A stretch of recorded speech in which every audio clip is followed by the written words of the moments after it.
whole thing. And then I went ahead and did what I did. The most recent addition to the Barbarians is Daniel Reckles, the Texas drifter charged with murdering his roommate. I He dissected dismembered body to and stripped off her flesh. Her remains were then boiled, while her dead and bones were found. August 1989, isang lalaki ang naglakad-lakad sa Tompkins Square Park sa New York at ipinagmamalaki niya na kinatay niya ang kanyang girlfriend na topless dancer. Walang masyado naniniwala sa kanya dahil sa kilala itong may bisyo at parang na ring may depekto na ito sa utak niya. Hanggang may isang naniwala at inireport siya sa mga pulis. Totoo nga bang nakapatay siya ng tao? Ano ang dahilan at nagawa niya ito? At yan ang alamin natin sa JP Amazing Stories.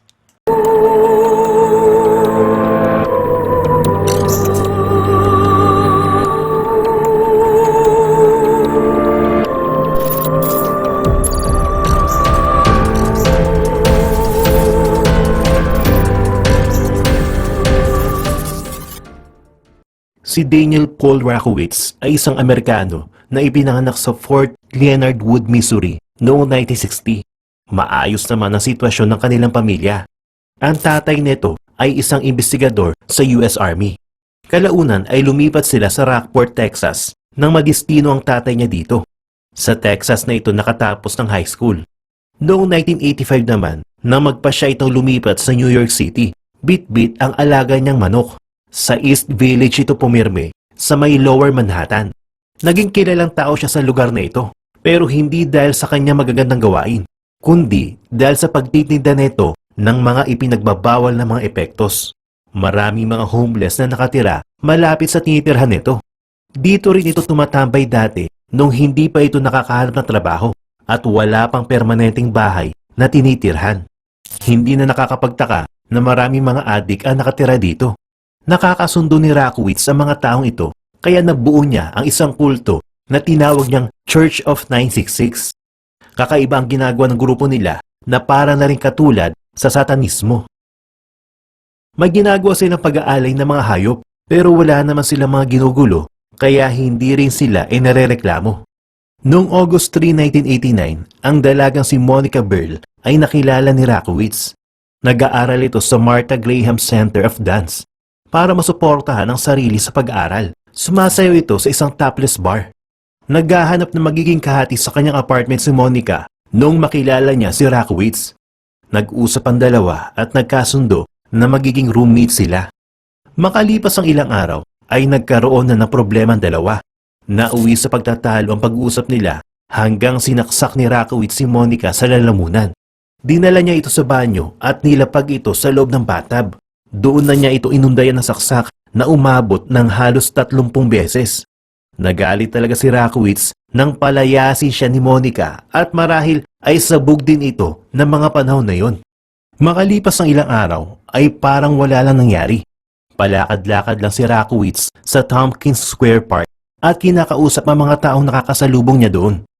Katagalan ay ikinukwento na niya sa mga nakakausap niya na pinaghiwa-hiwalay niya ang katawan ni Monica at ang ulo nito. Sinabi niya rin sa kanila na niluto niya ang mga parte ng katawan nito at ginawa niyang soup. Ang utak daw ng dalaga ay isinali niya pa at pinakain niyang iba nito sa mga homeless. Sa umpisa ay walang pumapansin sa kanya dahil akala ng marami ay nasisiraan lang ito ng ulo o bangag. Pero nang sinabi nitong pinakain niyang katawan ng babaeng kasama niya sa bahay ay nawiwirduhan na ang nakakarinig sa kwento niya. Ang sabi niya pa ay girlfriend niya daw si Monica at may pinagtalunan sila. Pero nauwi nga sa sakitan hanggang sa kinatay niya na lamang ang babae. Paulit-ulit ang kanyang sinasabi sa mga taong nakikinig at nakikipag-usap sa kanya. Hanggang katagalan ay may nagsumbong na sa pulis at ipinasa ang kwento niya. May isang babae din ang nagsabi na nakita niya si Rakowitz nakatabi ang katawan ni Monica at ang ulo nga neto ay nilalagay sa isang kaldero. Dito na nag-umpisa mag-imbestiga ang mga pulis kung ano talaga ang katotohanan. Nagtanong-tanong ang mga pulis kung taga saan si Monica at kung nasan ba ito. Pero walang nakapagbigay na impormasyon kung ano nga ang nangyari dito. Matapos nilang suriin ang apartment at makumpleto ang mga salaysay ng mga nakausap ni Rakowitz, ay pinuntahan na siya ng mga otoridad sa restaurant na pinagtatrabahuhan niya. Inaresto siya doon at dinala sa presinto para imbestigahan. Hindi naman nagpaligoy-ligoy ang lalaki at sinabi niya kaagad ang nangyari sa kanila ni Monica. Gaya ng kanyang kwento, sinabi niyang may relasyon umano sila at may pinag-awayan sila noong August 19. Hindi na umano niya napigilan ang kanyang galit kaya niya nagawang saksakin ng babae. Sinabi niya din na naabutan siya ng isa sa kanyang mga kaibigan na niluluto ang ulo ni Monica pero hindi umano siya isinumbong sa mga pulis nito. Nang tanungin siya kung nasa nakatawan ng dalaga, sinabi niya pinakain niya na ang malaking bahagi nito sa mga walang matuluyan na mga tao na nakatira sa park. Pero ang utak ng dalaga ay siya mismo daw ang kumain habang yung ibang buto-buto nito ay pinakain niya sa mga pusa. Pagkaraan ng kanyang salaysay ay sinabi niyang sumama sila sa kanya. Dinala niya ang mga pulis sa Port Authority Bus Terminal. Walang alinlangan nito sinabi kung saan makikita ang isang 5-gallon bucket na may lamang bungo at mga buto. Dito ay tuluyan na sinampa ng kaso si Rakowitz at inihanda ang mga ebidensya para sa pagdinig nito. Kinalkal nila ang buhay ng lalaki at napag-alaman na nagkaroon na ito ng dating asawa. Isang 14 anyos na babae na busog din sa bugbog noong nagsasama pa sila. Kinakadena niya pa ito sa refrigerator nila kapag nag-aaway sila noon. Habang dinidinig ang kaso, naging malaking katanungan sa utak ng mga tao kung ano talaga ang dahilan ni Rakowitz at ginawa niyang krimen. Mas iniisip ng mga tao na may diferensya na nga ito sa utak dahil may mga interview siyang pinaunlakan at sinasabi niya na siya umano ang bagong Panginoon. Pamumunuan niya daw ang mga satanic cultist para masiguro na tama nga ang ginagawa nila. At siya din umano ang magiging pinakabatang mauupo na Pangulo ng Amerika. Tumagal ang pagdinig ng 2 taon at ang naging resulta ay isang hindi kapanipaniwalang desisyon. Not guilty. Ayon sa jury na nagdesisyon ng kaso, hindi umano guilty si Rakowitz dahil sa kakulangan ng tamang pag-iisip o insanity. Sa buong panahon na dinidinig ang kaso ay pinagpipilitan din niya na hindi siya ang pumaslang kay Monica. At nang basahin ng desisyon ng korte ay hinarap niya pa ang mga jury at sinabing sana isang araw ay makasabay niya sila manigarilyo.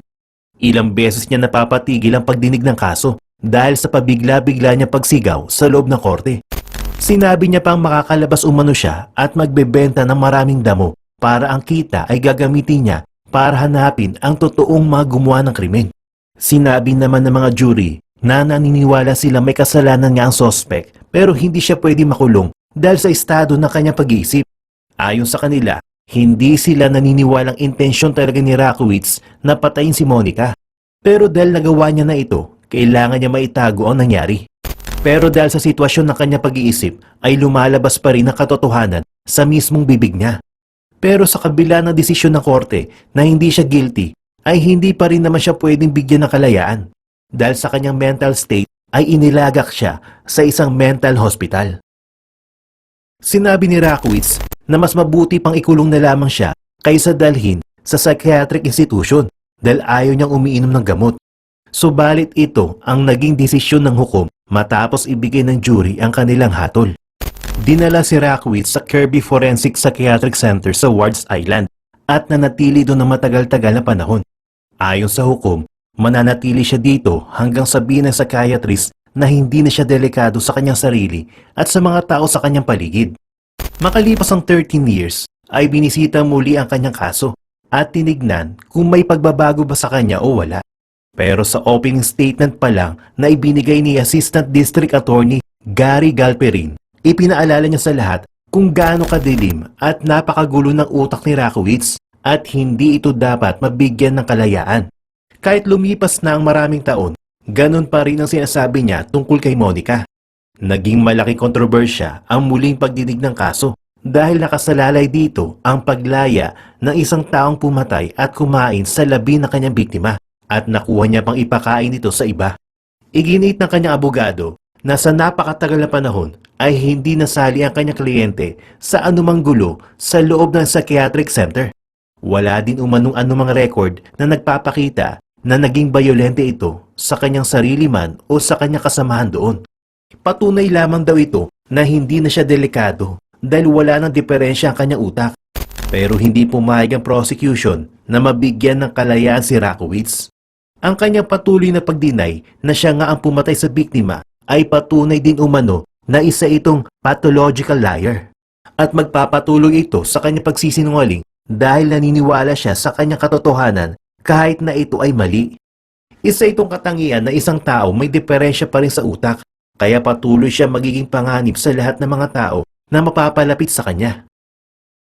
Sa panahon na hindi siya paniniwalaan, ay maaring papatay na naman itong muli kagaya na nagawa niya kay Monica Bierl. Sa kabila ng apela at pagpupumilit ng kampo ni Rakowitz, hindi siya pinayagang makaalis sa Kirby Forensic Psychiatric Center. Hanggang ngayon ay nasa wards pa rin siya, kasama na ang mga eksperto na tumutulong sa kanya at ng iba pang mga pasyente doon. Sadyang nakakaawa nga naman ang sinapit ng biktima at kung palalayain man si Rakowitz ay para na ring walang ibinigay na hustisya sa kanya.